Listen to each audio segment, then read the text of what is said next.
أعوذ بالله من الشيطان الرجيم. بسم الله الرحمن الرحيم. يسبح لله ما في السماوات وما في الأرض الملك القدوس العزيز الحكيم.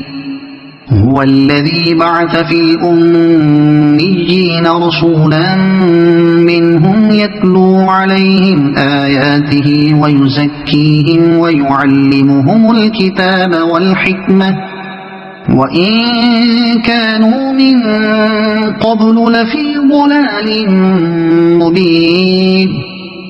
وآخرين منهم لما يلحقوا بهم وهو العزيز الحكيم. ذلك فضل الله يؤتيه من يشاء والله ذو الفضل العظيم. مثل الذين حملوا التوراة ثم لم يحملوها كمثل الحمار يحمل أسفارا بئس مثل القوم الذين كذبوا بآيات الله والله لا يهدي القوم الظالمين. قل يا أيها الذين هادوا إن زعمتم أنكم أولياء لله من دون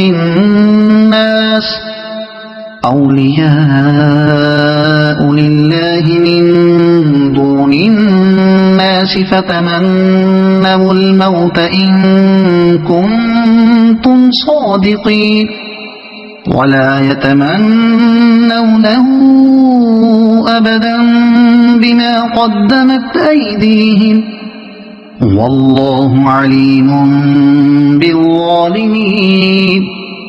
قل إن الموت الذي تفرون منه فإنه ملاقيكم ثم تردون إلى عالم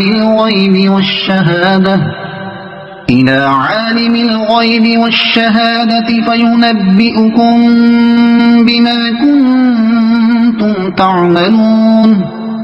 يا أيها الذين آمنوا إذا نودي للصلاة من يوم الجمعة فاسعوا إلى ذكر الله وذروا البيع ذلكم خير لكم إن كنتم تعلمون.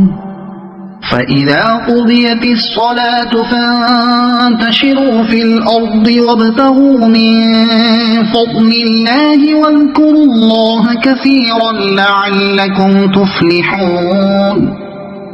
وإذا رأوا تجارة أو لهوا انفضوا إليها وتركوك قائما قل ما عند الله خير من اللهو ومن التجارة والله خير الرازقين. صدق الله العظيم.